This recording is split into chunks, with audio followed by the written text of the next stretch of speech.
Assalamualaikum warahmatullahi wabarakatuh.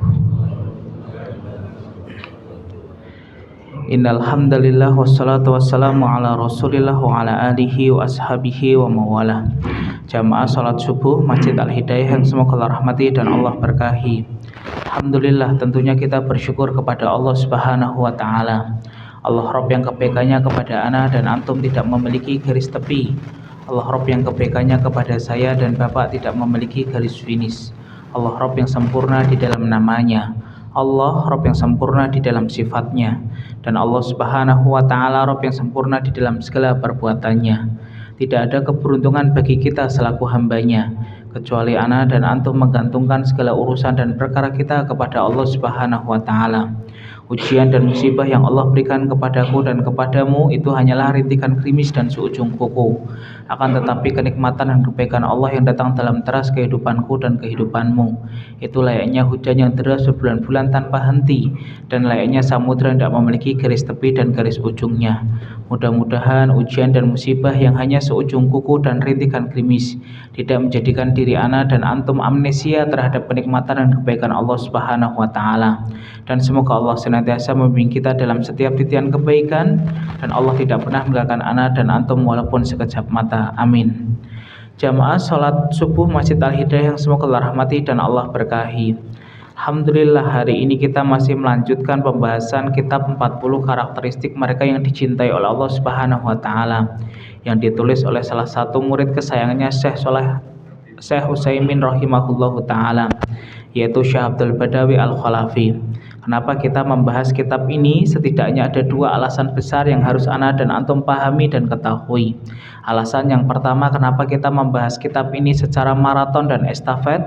Sesungguhnya yang pertama, tidak ada obsesi terbesar dalam kehidupan kita selaku hambanya Allah yang Allah hidupkan di bawah kolong langitnya, di atas muka buminya, kecuali saya dan bapak serta ibu mendapatkan cintanya Allah Subhanahu wa taala. Maka lihatlah bagaimana untaian doa Nabi Shallallahu Alaihi Wasallam yang sangat indah.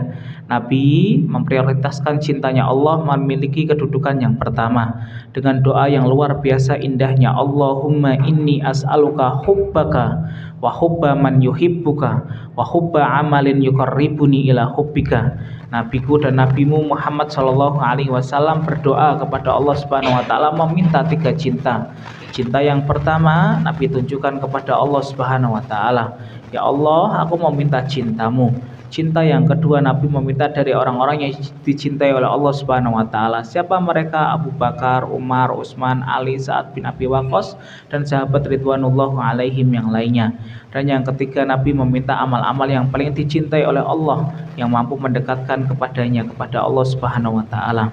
Alasan yang kedua kenapa kita membahas kitab ini secara maraton dan estafet dari nomor 1 sampai kelak nomor 40. Karena sesungguhnya hari ini kita sedang berjalan, Pak, menuju garis finish kita, yaitu kematian dan ajal kita.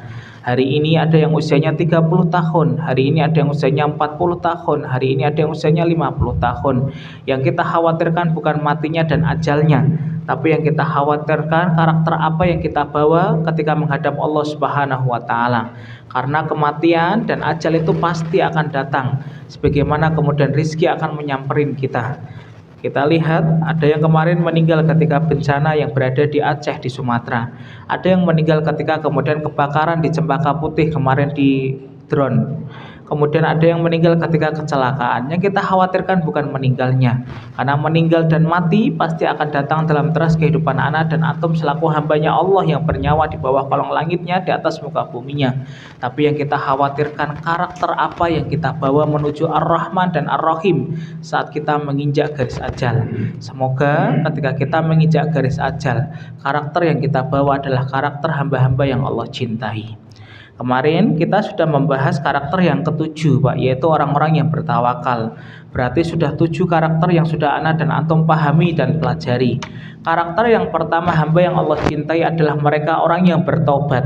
Siapapun kita hari ini pasti pernah melakukan dosa. Siapapun kita hari ini, bapak dan ibu, pernah melakukan maksiat kepada Allah, baik secara terang-terangan ataupun secara sembunyi-sembunyi. Tapi Masya Allah, begitu rahman dan rahimnya Allah, Allah membuka pintu maghfirahnya jauh lebih luas dan jauh lebih lapang dan lebih banyak daripada kemudian dosa yang kita bawa ketika menghadap Allah Subhanahu wa taala. Makanya hamba yang Allah cintai bukan hanya mereka yang panjang rukuknya saja. Hamba yang Allah cintai bukan hanya mereka yang banyak tawafnya saja. Tapi salah satu karakteristik hamba yang Allah cintai yang pertama adalah orang-orang yang bertobat. Karakter yang kedua yang sudah kita pelajari dan kita bahas bersama-sama adalah orang-orang yang memiliki karakter, yaitu mensucikan dirinya, yaitu orang-orang yang bertoharoh. Toharoh jangan pernah dianggap remeh dan ringan di hadapan Allah Subhanahu wa taala, Bapak. Karena salah satu sebab azab kubur bukan hanya zina. Salah satu sebab azab kubur bukan hanya nenggak khamr, tapi salah satu sebab azab kubur adalah ketika ana dan antum tidak memperhatikan bagaimana cipratan air kencing kita. Itulah salah satu sebab azab kubur. Makanya Nabi pernah berjalan di antara dua kuburan. Kemudian Nabi mengatakan innahuma la yu'adzaban, sesungguhnya mayit yang berada dalam kuburan ini sedang diazab. Yang satu diazab karena namimah, suka adu domba. Yang satu diazab karena dia tidak memperhatikan bagaimana masalah toharoh. Makanya saking pentingnya masalah toharoh, Pak, Allah nggak pernah menganggap remeh. Ketika ada saudara anak dan antum, orang tua kita meninggal, toharoh masih Allah letakkan dalam akhir kehidupan orang yang beriman. Sebelum dia kemudian disolati, sebelum dia dikuburkan, sebelum dia kemudian dikafani, hal yang pertama adalah memandikan. Makanya ada sahabat yang meninggal dalam keadaan junub, dia kemudian jihad di jalan Allah, syahid, meninggal dalam keadaan junub. Sahabat ini bernama Handalah radhiyallahu anhu. Handalah meninggal dalam keadaan junub, belum sempat mandi kemudian janabah, Pak. Kemudian beliau meninggal di jalan Allah Subhanahu wa taala ketika mengikuti peperangan. Maka ketika itu ribuan malaikat memandikan jenazahnya Handalah radhiyallahu anhu, dan satu-satunya manusia yang dijuluki dengan ghasilul malaikah, yang dimandikan oleh ribuan malaikat, adalah sahabat Handalah radhiyallahu anhu. Maka tolong perhatikan masalah toharoh. Syarat sahnya sholat kita bukan hanya masuk waktunya saja. Syarat sahnya sholat kita bukan hanya menghadap kiblat saja. Syarat sahnya sholat anak dan antum bukan hanya menutup aurat saja. Tapi salah satu syarat sahnya sholat anak dan antum adalah suci dari hadas dan najis. Makanya ada orang yang sholat kelak 60 tahun, Pak, tidak diterima sholatnya oleh Allah. Bukan karena tidak menutup aurat, tutup aurat pakaiannya. Bukan karena tidak masuk waktunya, sudah masuk waktunya. Para ulama menyebutkan bisa jadi karena toharoh yang ia sepelekan. Karakter yang ketiga yang sudah ana dan antum bahas bersama-sama adalah orang-orang yang melakukan kebaikan. Kebaikan dia kepada Allah Subhanahu wa taala dan kebaikan dia kepada sesama manusia. Kebaikan dia kepada Allah dengan mengikhlaskan seluruh ibadahnya hanya untuk Allah Subhanahu wa taala, dan kebaikan dia kepada sesama manusia, memaafkan, menolong, membantu, memberikan kemudian support kepada siapapun orang yang beriman kepada Allah Subhanahu wa taala dan hamba Allah yang berada di muka bumi ini. Karakter yang keempat hamba yang Allah cintai adalah mereka orang yang mengikuti syariat Allah dan syariat Nabi Shallallahu alaihi wasallam. Syariat Allah nggak usah dikritikin, Mbak. Syariat Nabi nggak usah kemudian diberikan saran. Syariat Allah dan syariat Nabi itu syariat yang sempurna. Syariat Nabi turun dari arsy-Nya Allah Subhanahu wa taala. Karena hari ini banyak orang kemudian mengkritik syariat Nabi Shallallahu alaihi wasallam. Kenapa kalau ada lalat yang nyemplung dalam teh dan minuman saya, Ustadz, kemudian nggak boleh kemudian langsung diangkat? Kemudian Nabi memerintahkan untuk menenggelamkan. Ternyata hari ini kita baru tahu ketika orang-orang medis itu meneliti dan meriset, ternyata kalau tehmu dan kopimu kecemplung laler, maka jangan langsung diangkat. Nabi memerintahkan untuk menenggelamkan dua sayapnya. Ternyata sayap kirinya ada racunnya, sayap kanannya ada penawarnya. Dulu kita tidak tahu, Pak, kenapa kita kalau kencing diperintahkan oleh Nabi untuk jongkok. Karena Nabi kencing dalam banyak posisi itu dalam keadaan jongkok, bukan berdiri, Pak. Dalam keadaan jongkok. Ternyata hari ini temannya Dr. Agus itu meneliti orang yang terkena penyakit prostat kebanyakan adalah orang yang kencing dalam keadaan berdiri. Biasanya bapak kalau kencingnya dalam keadaan berdiri tidak bisa maksimal keluarnya. Bisa dibuktikan.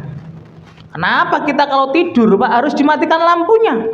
Dulu Nabi mengatakan kalau kamu tidur tutup bejanamu itu, dibalik itu gelasnya, kemudian dimatikan lampunya, diganti dengan warna kuning ataupun gelap. Ternyata para medis hari ini meneliti tidurnya manusia paling berkualitas ketika lampunya itu gelap atau warna kuning. Bapak bisa buktikan tidur dalam keadaan lampu putih yang begitu terang, tidurnya tidak akan nyenyak dan berkualitas. Jangan kritikin syariat Nabi. Taati. Karakter yang kelima yang sudah ana dan antum bahas adalah orang-orang yang sabar. Sabar terbagi menjadi 3, sabar dalam taat, sabar dalam meninggalkan apa yang Allah dan Rasul larang, dan sabar ketika menghadapi musibah. Ternyata sabarnya saudara ana dan antum yang ada di Aceh, di Sumatera itu masih kalah Pak dengan orang yang sabar dalam taat. Kenapa orang yang sabar dalam musibah itu kok menduduki peringkat yang paling buncit Ustadz? Yang ketiga, Syekh Abdul Badawi menjelaskan karena tidak ada pilihan lagi Pak. Mereka saudara anak dan antum yang ada di Aceh, Sumatera Barat, kemudian di Sumatera Utara tidak ada pilihan lagi. Mereka cuma punya 2 sikap. Satu, dia kemudian menerima irisan takdirnya Allah, dia ridho dengan mengatakan istirja inna lillahi wa inna ilaihi rajiun, bencana pun tetap terjadi. Yang kedua, dia tidak terima gulung-gulung sampai masuk ke selokan, bencana pun tetap terjadi. Makanya sabar yang paling berat bukan sabar saat menghadapi musibah. Kenapa sabar dalam menghadapi musibah tidak kemudian menduduki peringkat yang terakhir walaupun pahalanya juga gede?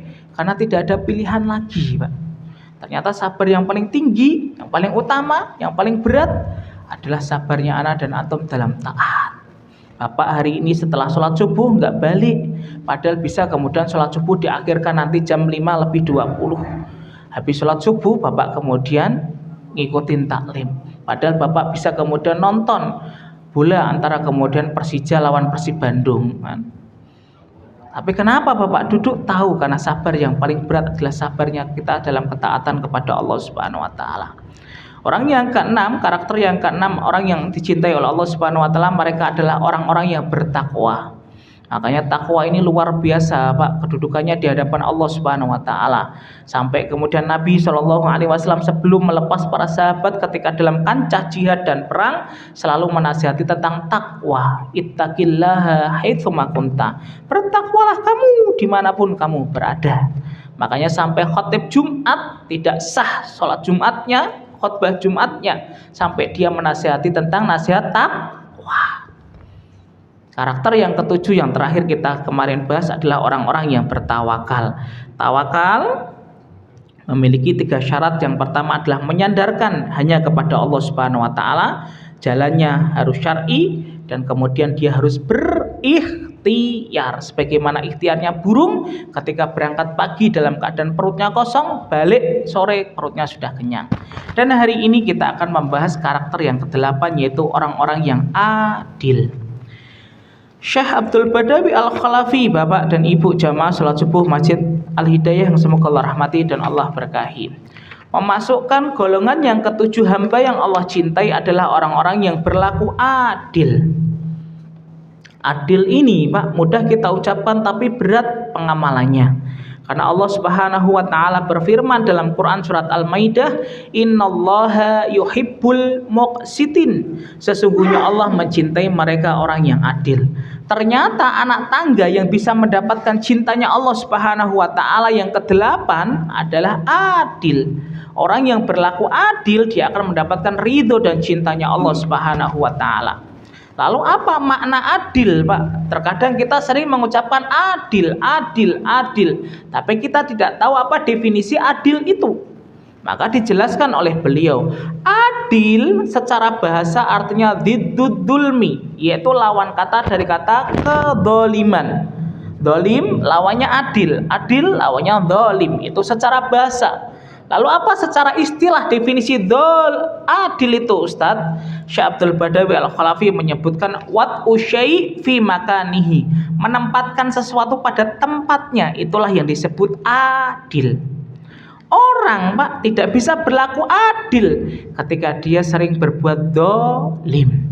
Makanya sebelum kita kemudian membahas pada perkara apa saja kita diperintahkan Allah untuk berbuat adil, kita bahas terlebih dahulu tentang kedzaliman. Baru nanti kita menukik pada perkara apa saja Allah memerintahkan kita untuk berbuat adil. Jamaah salat subuh Masjid Al-Hidayah yang semoga Allah rahmati dan Allah berkahi. Ya, maka kita bahas dulu masalah tentang kedzaliman. Ketika kita membahas kedzaliman Bapak dan Ibu, ada 3 poin besar yang harus kita pahami dan ketahui. Poin yang pertama, kedzaliman itu merupakan sesuatu yang berat di hadapan Allah dan tidak pernah ringan. Yang berat bukan rindu, yang berat adalah zalim. Makanya sampai Rasulullah Shallallahu Alaihi Wasallam bersabda, babani maftuhani muajjalani uqubatuhuma fid dunya wal akhirah. Ada 2 dosa Pak yang Allah segerakan balasannya sebelum nanti dosa itu dibalas oleh Allah di akhirat jauh lebih keras dan jauh lebih kemudian kencang. 2 dosa itu yang pertama adalah al-baghyu. Apa itu al-baghyu? Ad-dzulmu, zalim. Yang kedua adalah al-uquq. Apa itu al-uquq? Durhaka pada orang tua. Ternyata dosa yang setingkat dengan kemudian durhaka kita kepada orang tua adalah zalim. Banyak di antara anak dan antum yang paham dosa itu ketika memukul. Banyak di antara saya dan Bapak memahami dosa itu ketika kemudian menendang. Banyak di antara anak dan antum memahami dosa itu ketika kemudian membunuh. Banyak di antara kita memahami dosa itu ketika riba dan zina. Betul, itu dosa.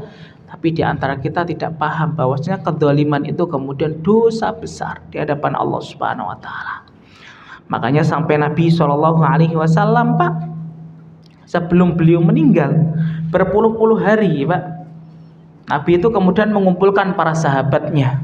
Nabi kemudian bertanya, siapa di antara kalian yang pernah aku zalimi? Silahkan hari ini mengkisos kepadaku, membalas kedzaliman yang pernah aku lakukan kepada kalian sebelum datangnya hari di mana anak dan kemudian harta tidak bermanfaat. Maka para sahabat besar Abu Bakar, Umar, Utsman saling tertunduk Pak, malu. Ketika itu tiba-tiba ada salah seorang sahabat yang maju Pak, maju kemudian mengangkat tangan, ya Rasulullah, saya pernah engkau zalimi. Kemudian Rasulullah dengan tenang mengatakan, thayyib, baik, silakan hari ini engkau mengkisosku. Dalam perkara apa aku mendolimimu? Kemudian sahabat itu mengatakan, engkau pernah memukul perutku wahai Rasulullah ketika mengatur barisan jihad. Saat itu aku sedang tidak memakai baju dan aku kena pukulan dari tongkat dan kayumu wahai Rasul. Maka Rasulullah ketika itu Pak membuka jubah dan gamis beliau, kemudian diberikan tongkat dan kayu kepada sahabat itu. Ketika tongkat dan kayu itu dipegang oleh sahabat yang pernah dipukul perutnya oleh Nabi Shallallahu Alaihi Wasallam dan dalam keadaan terbuka sudah megang tongkatnya, Nabi ketika itu membuka gamis dan kemudian jubah beliau. Ketika sudah dibuka Pak, kayu ini kemudian dibuang. Sahabat yang pernah didolimi Nabi kemudian berkata, ya Rasulullah, aku ridho dan aku sudah memaafkan engkau wahai Rasulullah. Kemudian sahabat itu memeluk perutnya Nabi Shallallahu Alaihi Wasallam dan mengatakan, aku ingin kulitku bersentuhan dengan kulitmu wahai Nabi Shallallahu Alaihi Wasallam. Kehati-hatian Nabi sebelum Nabi menghadap Ar-Rahman dan Ar-Rahim menunjukkan kepada anak dan antum bahwasanya zalim itu tidak pernah ringan. Makanya pernah ada Pak kisah yang disampaikan oleh ulama yang bernama Syekh Nabil. Ada kemudian orang Pak zalim kepada binatang Pak yang bernama tikus. Syekh Nabil ini menceritakan Pak, ada orang yang gemas, kesel Pak, sebel dengan tikus. Ketika tikus itu sudah tertangkap Pak, kejebak dengan jebakan yang ia pasang, tikus itu didolimi Pak. Padahal membunuh tikus itu hukumnya boleh, tapi tidak boleh dolim kepada tikus Pak. Apa yang dilakukan oleh orang ini Pak? Kemudian membakar, mengguyur kemudian ekornya itu dengan minyak, kemudian dibakar Pak. Saking sakitnya tikus ini kemudian qadarullah kabur Pak dan bisa lepas dari kemudian jebakan orang yang memasang jebakan itu kepada tikus. Ketika kemudian dibakar, kemudian ekornya itu kemudian sudah keluar apinya, maka kemudian lihat tikus ini dengan kencangnya kemudian masuk ke rumah orang yang membakar, menyentuh barang-barang yang mudah terbakar, dan akhirnya rumah orang yang membakar tikus, mendolimi tikus itu dengan seketika terbakar. Itu baru tikus. Makanya Bapak pernah membaca hadis Nabi Shallallahu Alaihi Wasallam riwayat Bukhari dan Muslim Pak. Diterangkan bahwasanya ada seorang wanita diadab di neraka gara-gara seekor kucing. Ini lebih gede daripada tikus Pak. Udzibat imra'atun fi hirratin Wanita itu disiksa di neraka gara-gara seekor kucing. Kenapa Ustadz dia kemudian disiksa di neraka gara-gara seekor kucing? Karena dia kemudian mengunci dan mengurung kucing itu dalam kamar, Pak. Tidak memberi makan, tidak memberi minum. Kalaupun tidak mau memelihara dan merawat kucing itu, dilepas. Dia nggak mau melepas, nggak mau ngasih makan. Sampai akhirnya kucing itu dikurung di kamar sampai kemudian mati. Udzibat imra'atun fi hirratin, disiksa itu dengan keras oleh Allah Subhanahu wa taala. Loh, kalaulah seorang wanita dolim kepada binatang, kalaulah kemudian seseorang dolim kepada tikus, menjadikan pintu kedoliman itu akan dibayar cash dan kontan oleh Allah Subhanahu wa taala. Makanya tolong hati-hati Pak terhadap kedoliman. Konsep orang yang beriman itu satu, Pak, mempersedikit orang yang akan menggugatnya kelak pada hari kiamat. Jangan menjadi orang yang beriman kok memperbanyak orang yang akan menggugatnya kelak pada hari kiamat.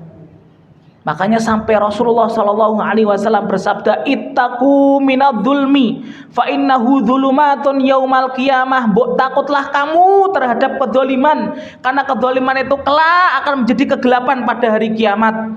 Makanya pernah Pak ada seseorang itu mendolimi Sa'ad bin Abi Waqqas, Pak. Sa'ad bin Abi Waqqas ini sahabat besar, panglima jihadnya Nabi SAW. Salah satu sahabat yang doanya mustajab antara dia dengan Allah adalah Sa'ad bin Abi Waqqas. Kenapa Sa'ad bin Abi Waqqas doanya mustajab? Ma rafa'tu luqmata illa alimtu min aina maji'iha wa min aina kharajat. Aku tidak pernah makan dan minum kecuali aku tahu dari mana makanan dan minuman ini sumbernya. Insyaallah. Pakai sanad dia Pak kalau makan. Kalau ada pisang goreng berarti ditahu ini yang bawa siapa? Dokter Agus atau Pak Didi atau siapa? Insyaallah ya, pakai sanad. Kita terkadang tak pakai sanad. Makanya kita ngangkat tangan kok nggak diijabah. Nah, bisa jadi banyak yang syubhat dalam perut kita. Saat ini kemudian didolimi Pak oleh orang. Dikatakan saat ini nggak becos menjadi pemimpin dan menjadi imam sholat kaum muslimin. Saat itu Sa'ad bin Abi Waqqas sabar Pak. 2 kali dikatakan lagi saat ini nggak becos jadi pemimpin, jadi panglima jihad, nggak becos betul Sa'ad bin Abi Waqqas. Ketika kemudian sabarnya menipis, Sa'ad bin Abi Waqqas itu diam. Apa yang dilakukan? Mengangkat tangan kepada Allah. Orang yang sudah terdolimi kok diam, hati-hati Pak. Berarti seluruh urusannya dititipkan kepada Allah. Allah kalau dititipi urusan, Allah nggak pernah kemudian menyia-nyiakan. Apa yang dilakukan Sa'ad bin Abi Waqqas? Angkat tangannya. Ya Allah, kalau orang yang mendolimiku dan menuduhku tidak becus menjadi imam dan panglima jihad, ya Allah, kalau dia niatnya hanya untuk mencari pujian dan dunia, tolong berikan 3 hal kepada dia. 1, miskinkan. 2, panjangkan umurnya. 3, berikan fitnah sebelum ia meninggal. Yang berdoa Sa'ad bin Abi Waqqas Pak, 3-tiganya Allah kabulkan. Orang yang memfitnah Sa'ad bin Abi Waqqas umurnya panjang. Dalam satu riwayat sampai 90 tahun. Sampai alisnya ini Pak berwarna putih dan nyambung Pak. Rambutnya saking tuanya, saking banyak ubannya Pak. Yang kedua dia miskin Pak. Tidurnya tuh ngemper Pak, di depan ruko-ruko pasar dan di depan kemudian rumah-rumah orang Pak, ngemper. Dan yang ketiga dia mendapatkan fitnah sebelum dia meninggal. Apa fitnahnya? Dia itu suka nyolek perempuan yang kemudian lewat Pak di depannya. Perempuan yang kemudian dicolek itu kemudian berkata, kenapa kamu kemudian menyolek-nyolek kami? Padahal kamu sudah tua, harusnya kamu bertobat dan bersiap-siap untuk menghadap Allah. Laki-laki ini kemudian mengatakan ini karena doanya Sa'ad bin Abi Waqqas ketika dulu aku pernah mendoliminya. Hati-hati. Makanya Allah tidak pernah mengawali surat dengan kata wailun Pak, yang berarti celaka. Wailun juga salah satu nama neraka, kecuali pada 2 surat. Wailul likulli humazatil lumazah dan wailul lil mutaffifin.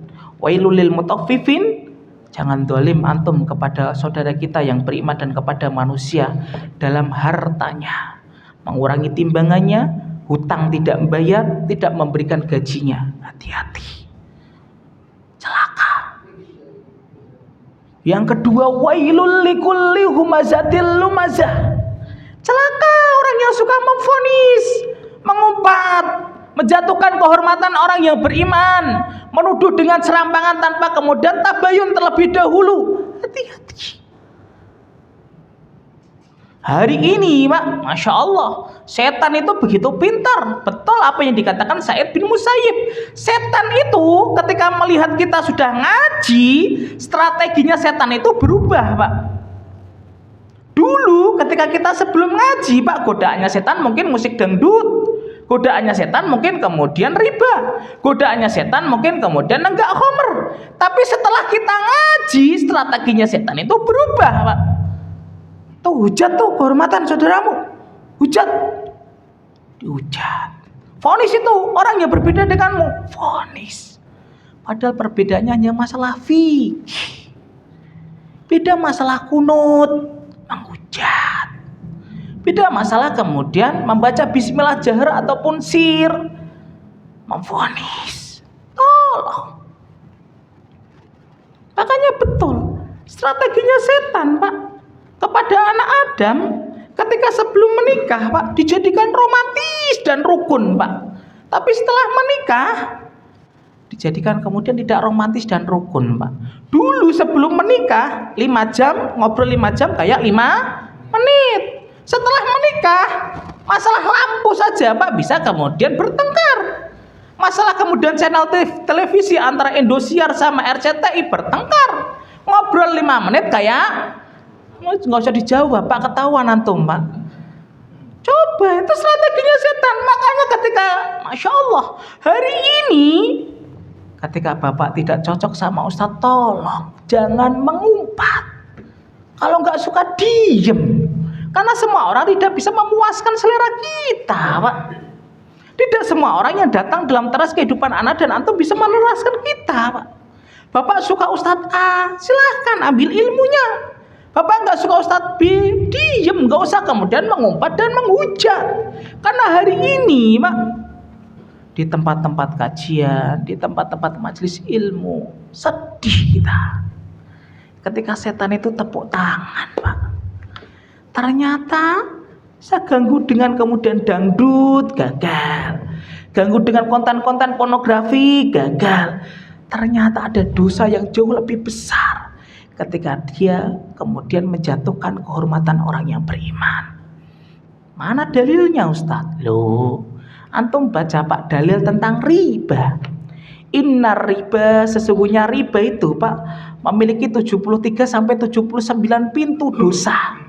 Yang paling ringan berzina dengan ibunya.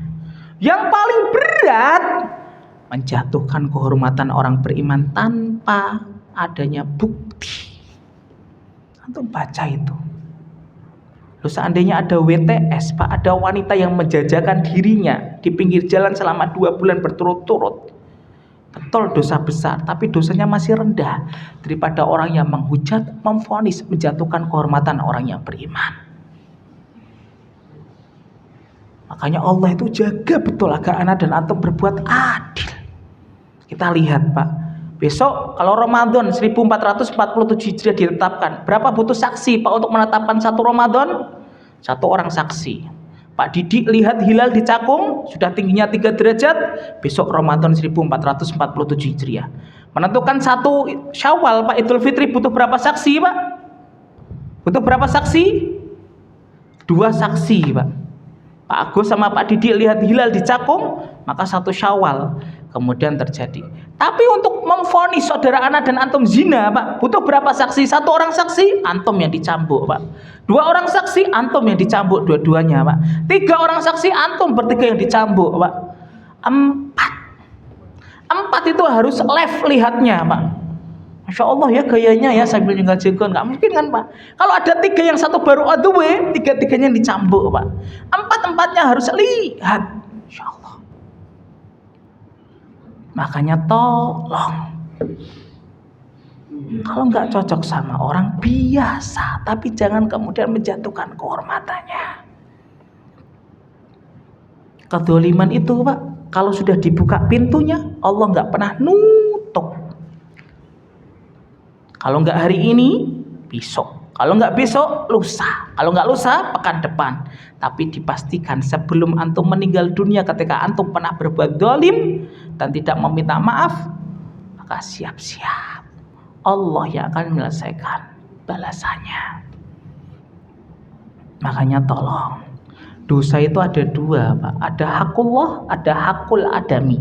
Hakullah itu haknya Allah. Contohnya apa? Kita tidak sholat, bisa jadi balasannya nanti kelak di kampung akhirat. Dulu kita tidak puasa Ramadan, Pak, bisa jadi balasannya kelak di kampung akhirat. Tapi ada yang kedua, hakul adami, hak antara sesama manusia. Maka balasannya dua kali, di dunia dibales, di akhirat jauh lebih keras balasannya.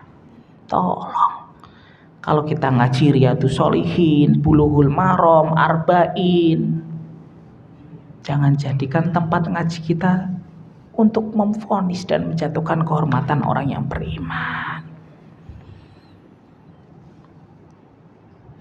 Makanya tolong, Pak, lihat bagaimana kemudian yang dicontohkan oleh Ali bin Abi Thalib ketika kemudian dicocok dengan sahabat siapa? Muawiyah. Ali dengan sahabat Muawiyah ini, Pak, Masya Allah pertempurannya gede-gede ya, Pak. Kita pengen berkumpul kelak di akhirat bersama sahabat Ali dan sahabat Muawiyah. Keduanya sahabat Nabi yang kita cintai, Pak. Tapi pernah Ali kemudian menjatuhkan kehormatan Muawiyah? Muawiyah, ente tidak tahu, aneh ini menantu Nabi. Aneh ini dijamin sama surga oleh Allah Subhanahu wa taala. Saya ini al-asyrah al-mubasysyaruna bil jannah, 10 orang sahabat yang dijamin masuk surga tanpa hisab, itu saya. Dan kamu tidak ada. Gak pernah Ali kemudian menjatuhkan kehormatan Muawiyah. Ketika Ali tidak cocok dengan Muawiyah, Ali diam. Tolong. Padahal dua-duanya sahabat besarnya Nabi, Pak. Sahabat Muawiyah radhiyallahu anhu dan sahabat Ali bin Abi Thalib radhiyallahu anhu. Bapak suka Ustadz A, ambil ilmunya. Enggak suka Ustadz B, biarkan. Enggak usah dihujat. Siapapun orang yang hari ini menjatuhkan kehormatan orang yang beriman, satu, antum harus mempersiapkan berkas. Ketika tidak mendapatkan pelakunya di dunia, berarti berkas antum urusannya nanti di hadapan Allah Subhanahu wa taala. Bisa kita bayangkan, kita memikul beban kita dan keluarga kita saja sudah berat dan abot, Pak. Jangan memperbanyak orang yang akan menggugat kita. Makanya zalim itu tidak pernah ringan di hadapan Allah Subhanahu wa taala. Makanya dalam hukum Indonesia saja, Pak, dalam hukum pidana, Pak, mencemarkan nama baik, berapa, Pak, penjaranya, Pak? 4 sampai 5 tahun, Pak. Subsidiarnya dendanya berapa? 200 sampai 400 juta. Itu baru mencemarkan nama baik dalam hukum Indonesia. Lu anak dan antum menjatuhkan kehormatan saudara kita yang beriman tanpa adanya tabayun dan islah, wallahi berat di hadapan Allah Subhanahu wa taala. Tolong jadikan ana dan antum dalam satu atap al-hidayah, saling menghargai dan menghormati. Kalau ada saudara kita yang terjerumus dalam dosa, tolong ditarik. Makanya Islam itu, Pak, menutup pintu kedoliman dengan rapat. Ana dan antum, Pak, ketika melihat saudara kita melakukan dosa besar, apa yang harus kita lakukan? A, menutup. B, membuka dosanya, Pak.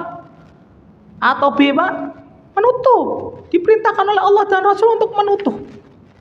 Sampai ana dan antum ketika melihat saudara kita kemudian melakukan dosa, Pak, berapa udzur yang kita berikan kepada saudara kita, Pak? 1 kali? Enggak. 10 kali? Enggak. 60 sampai 70 kali udzur, Pak. Sampai anak dan antum ketika memandikan jenazah, ini ada mobil jenazah, Pak. Syarat orang yang memandikan jenazah itu 2, Pak. 1 alim, 2 sholih, Pak. Alim tandanya apa, Ustaz? Dia tahu bagaimana rukun-rukun ketika memandikan jenazah dari awal sampai akhir. Sholih itu 2, Pak. Dia tidak membuka aib orang yang kemudian dimandikan ketika meninggal dunia. Aibnya orang mati itu ditutup. Masya Allah. Tidak ada agama yang paling rapat menutup kedzaliman kecuali Islam, Pak. Bayangkan, orang mati itu kenapa Ustaz gak boleh dibuka aibnya? Padahal sudah kemudian tidak bernyawa, dia akan menuju kemudian terminal kedua, kampung akhirat, babak yang kedua. Insya Allah. Sampai orang yang mati saja, Pak, tutup kalau ada aibnya. Saudara Anda dan antum ketika melakukan dosa 70 udzur yang harus kita berikan kepadanya, Pak. Makanya kedzaliman poin yang pertama tidak pernah ringan di hadapan Allah. Zalim itu berat. Ya. Zalim itu berat, Pak.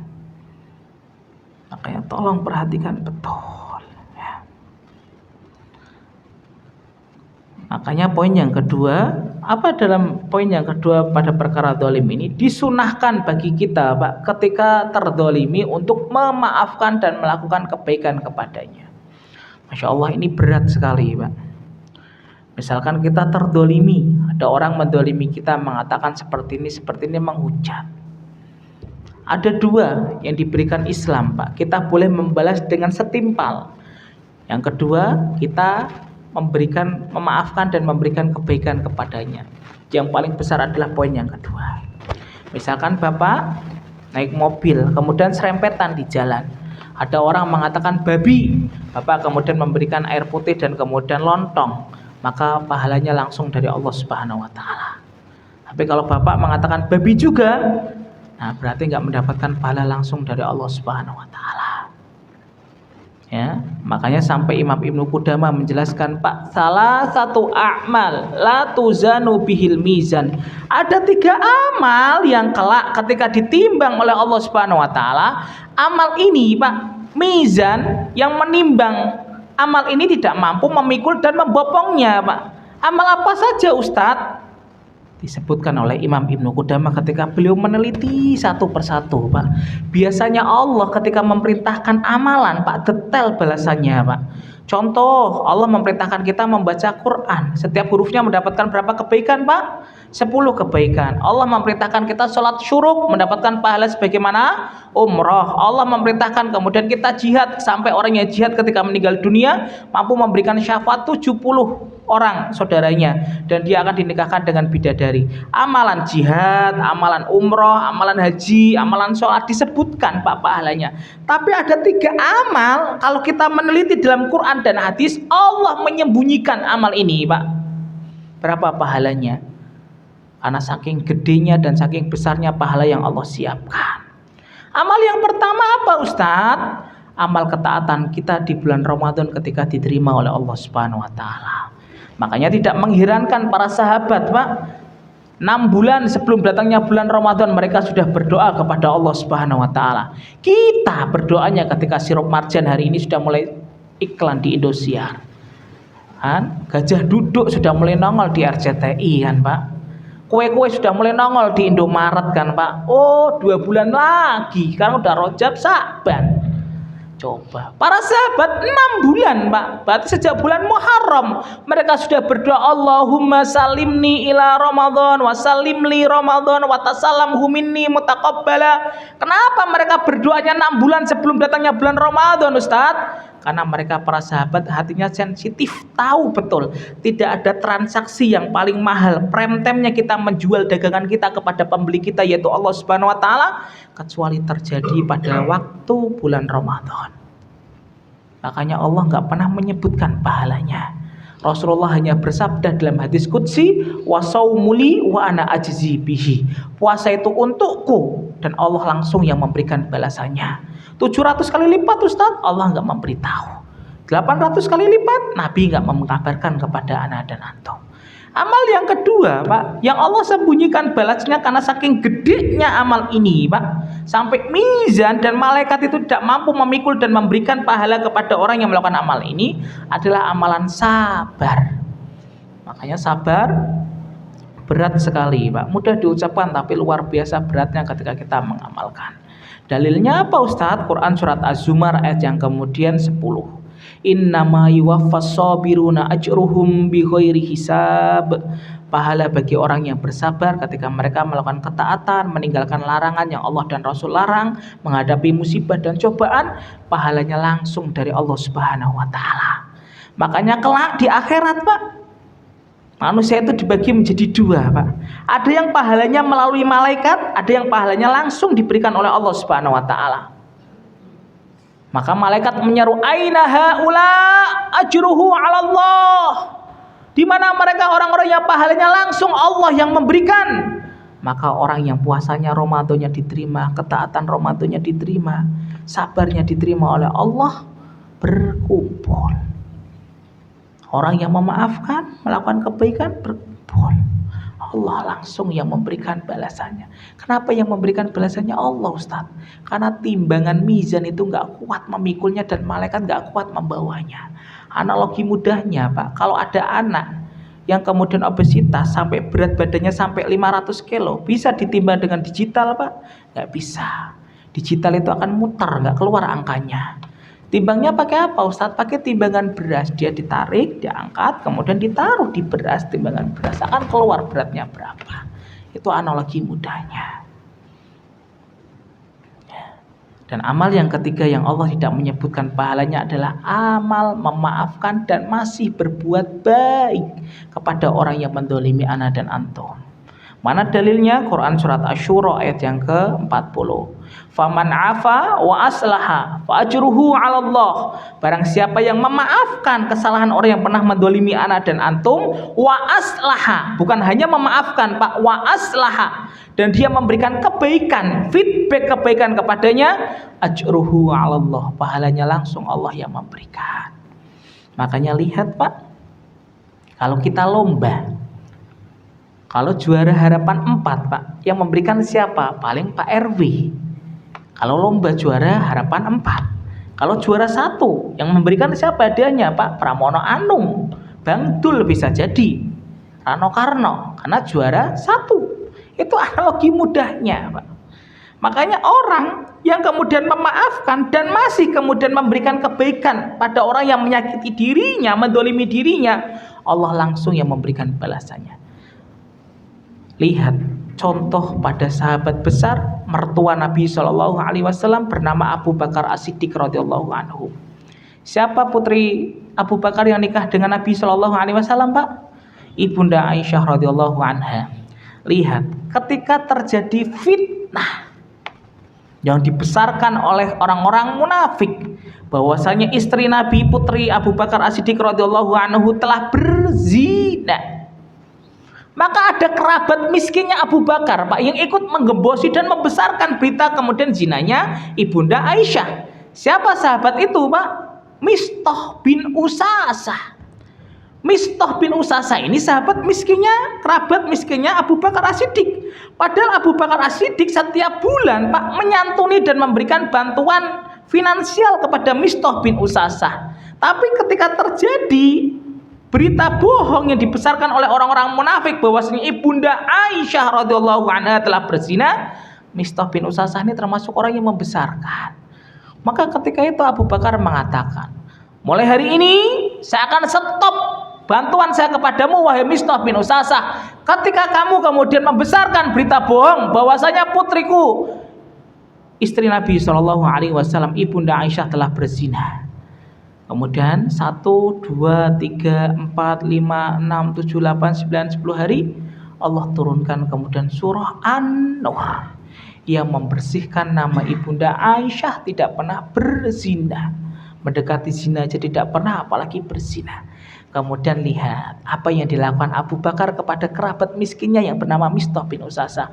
Wahai Mistah bin Usasah, mulai hari ini setelah turunnya surah An-Nur yang Allah turunkan kepada Nabi SAW yang membersihkan nama anakku Aisyah radhiyallahu anha, maka aku akan lanjutkan bantuanku setiap bulan dan setiap hari kepadamu. Lihat Abu Bakar As-Siddiq radhiyallahu anhu. Berat atau tidak, Pak? Berat. Orang mendolimi kita, orang nyakiti kita, kita memaafkan dan masih memberikan kebaikan kepadanya, ajruhu 'ala Allah, pahalanya langsung dari Allah Subhanahu wa taala. Makanya saking cintanya Allah, Pak, pada amalan memaafkan ini, Pak. Poin yang kedua dari kedzaliman, kelak manusia, Pak, sebelum kemudian masuk ke dalam surga, Pak, ada tempat di depan surga yang bernama Qontoroh. Qontoroh ini tempatnya lapang dan luas sekali. para penduduk surga sebelum kemudian masuk ke dalam surga secara berombongan. Karena orang yang masuk ke dalam surga itu berombongan, Pak. Sebagaimana firman Allah dalam Quran surat Az-Zumar ayat yang ke-74, wasiqal ladzina taqaw rabbahum ilal jannati zumara. Zumara itu jama'atun min jama'atin, secara kelompok-kelompok, Pak. Maka pintu surga itu ada 8, Pak. Maka ahlu jihad kumpul dengan ahlu jihad. Dia kumpulnya pas di depan pintu ahlu jihad. Ahlu sholat kumpul dengan ahlu sholat. Ahlu siam kumpulnya di depan pintu ar-royan. Ahlu sodakoh kumpulnya dengan ahlu sodakoh. Ahlu aiman berkumpulnya dengan ahlu aiman, Pak. Ahlu ridho kumpulnya dengan ahlu ridho. Ahlu tobat kumpulnya dengan ahlu tobat. Orang yang memaafkan kumpulnya di depan pintu wal kadhiminal ghaidha wal afina 'anin nas. Jadi nanti ketika di surga nggak ada, Pak, yang kemudian melipir sendirian nyemplung ke dalam surga, nggak ada, Pak. Zumaro. Kalau yang kemudian ngaji ngantuannya kumpulnya ngaji sama ngantuan, Pak. Nih pelakunya nih kalau kemudian ahad subuh ngantuan, kumpulnya sama ngaji ngantuan, Pak. Insya Allah. Orang yang kemudian Jumatan suka ngorok, Ustaz, Allah kumpulkan dengan Jumatan yang ngorok, Pak. Zumaro itu bukan aja dalam tafsirnya, Pak. Zumaro itu kelompok. Ahli jihad dengan ahli jihad, ahli sodakoh dengan ahli sodakoh, ahli ridho, orang yang ridho terhadap irisan takdir yang Allah berikan kepadanya, dia kemudian kumpul dengan ahli ridho. Orang yang memaafkan akan kumpul, Pak. Kemudian malaikat menyambutnya, salamun alaikum bima sabartum. Selamat ya atas kesabaran kalian ketika dulu kalian didolimi, nggak membalas, nggak mengatakan cebong, kampret, gajah, singa, macan, harimau. Kalian justru memberikan kebaikan. Selamat di atas kesabaran kalian ketika dulu kalian taat kepada Allah, sholat 5 waktu tepat pada waktunya. Ketika Ramadan kalian meninggalkan makan dan minum karena Allah, beramal solih karena Allah. Salamun alaikum bima sabartum. Itulah sambutan opening ceremony malaikat ketika menyambut para penduduk surga yang telah berkumpul di Qantara.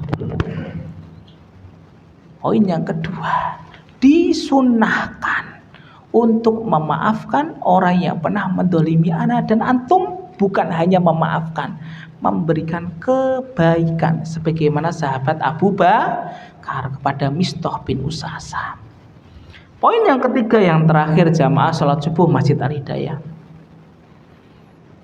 Pada poin yang ketiga dari definisi adil, yaitu lawan dari zalim, adalah setiap peristiwa yang terjadi dalam kehidupan kita itu memiliki hikmah. Tangkap betul hikmah yang Allah berikan, message yang Allah berikan itu pasti ada. Contoh, Pak, kapan Nabi mendapatkan kota Madinah, Pak? Mendapatkan kota Yasrib yang hari ini kita kenal dengan Madinah Al-Munawwarah? Ketika Nabi terdolimi di kota Mekah. Allah memberikan hadiah kota Madinah.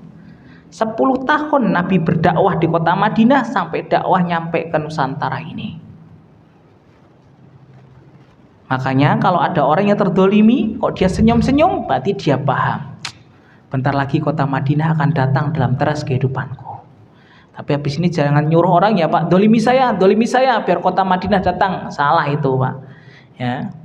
Kalau ada mendolimi kita paham, oh bentar lagi kota Madinah akan datang. Peristiwa yang terjadi dalam irisan takdir yang Allah berikan dalam kehidupan anak dan antum hamba yang beriman pasti memiliki hikmah, Pak. Makanya ada salah satu kisah nyata, Pak.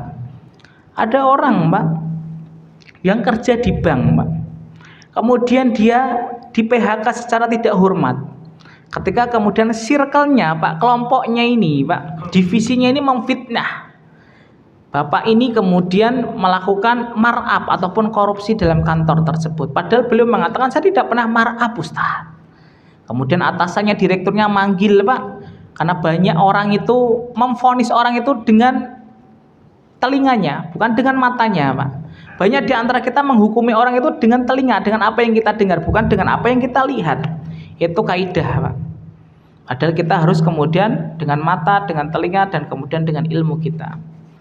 Maka ketika itu Pak direkturnya mengatakan, silahkan kamu 1x24 jam ambil barang-barangnya keluar dan tidak mendapatkan pesangon. Ketika itu beliau cerita, saya Ustadz setelah dipecat dari bank tersebut, Ustadz, Saya tuh kemudian lontang-lantung, nggak ada kegiatan. Akhirnya tabungan saya tuh menipis. Akhirnya saya tuh punya kebiasaan, Ustaz. Kebiasaan itu suka masak mie ceker. Ketika itu saya kemudian menawarkan di keluarga saya, ketika ada arisan, ketika ada kumpul keluarga, saya kemudian share lewat WhatsApp, Ustaz. Alhamdulillah, Ustaz, keluarga itu pada senang, teman-teman kantor dari keluarga itu pada mesen.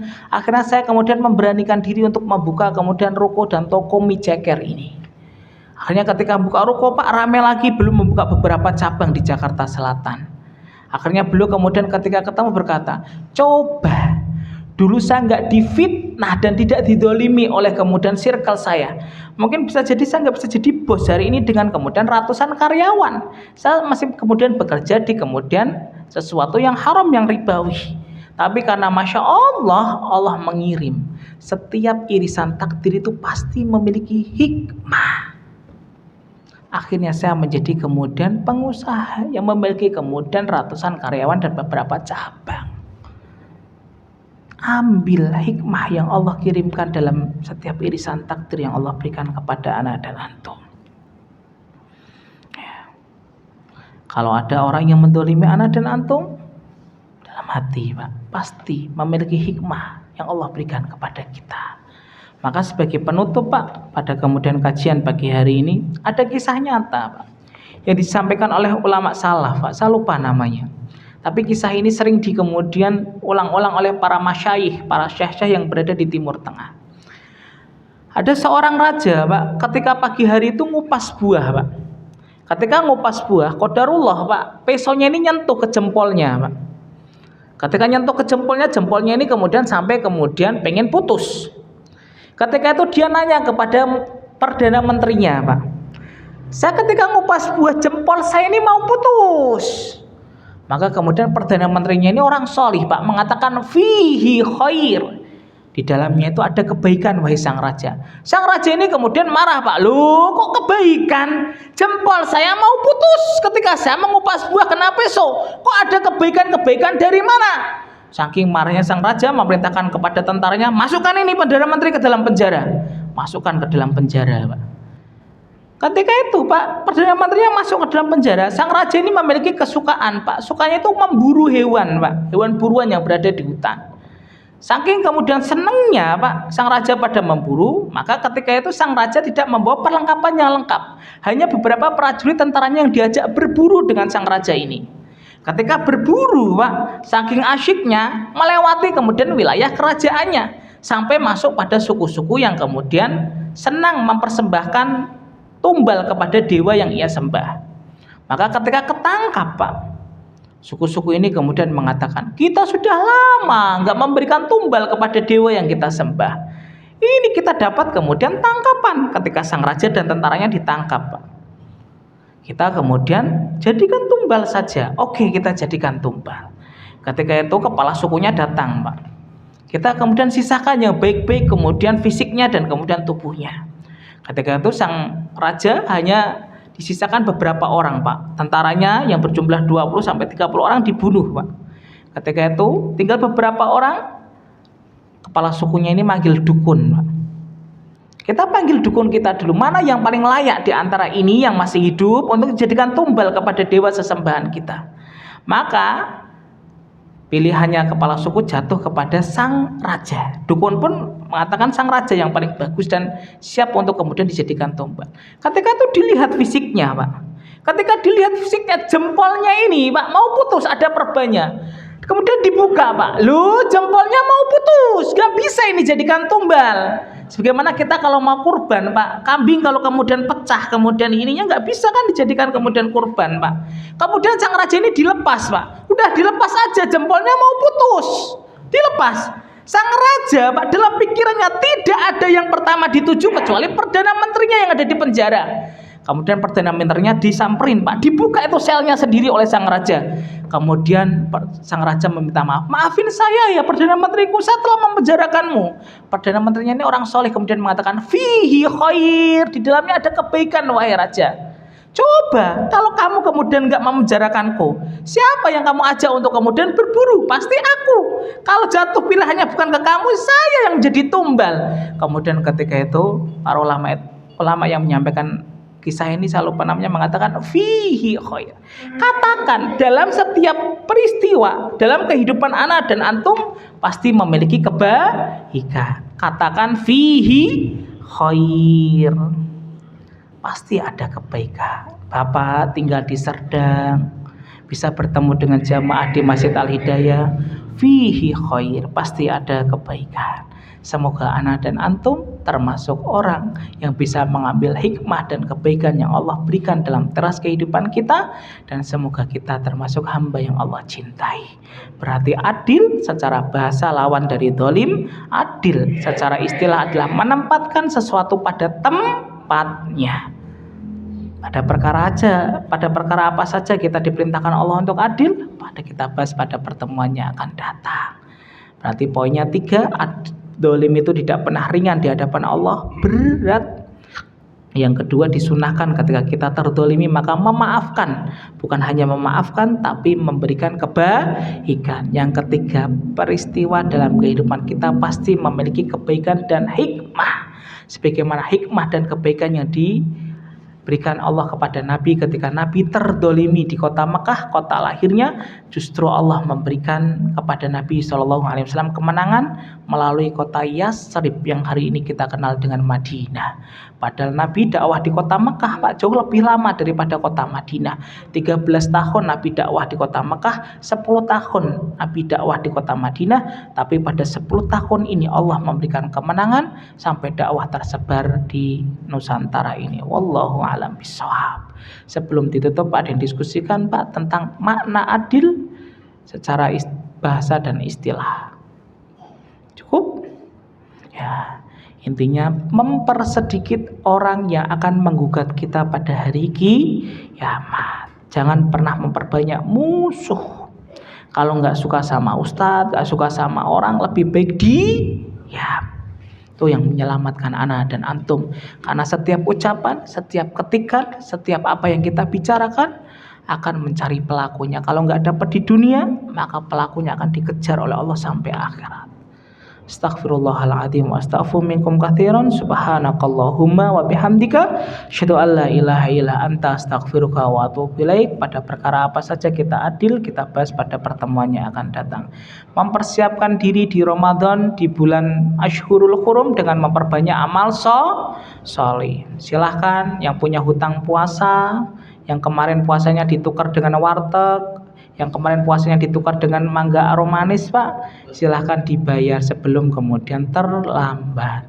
Jangan kemudian memperbanyak dosa, jangan menghujat, jangan mendolimi, karena ini bulannya Allah Ashhurul Hurum, bulan Rajab. Memperbanyak amal sholih 2 kali lipat balasannya, kedoliman 2 kali lipat juga balasannya dari Allah Subhanahu wa taala. Akhiru da'wana alhamdulillahirabbil alamin. Assalamualaikum warahmatullahi wabarakatuh.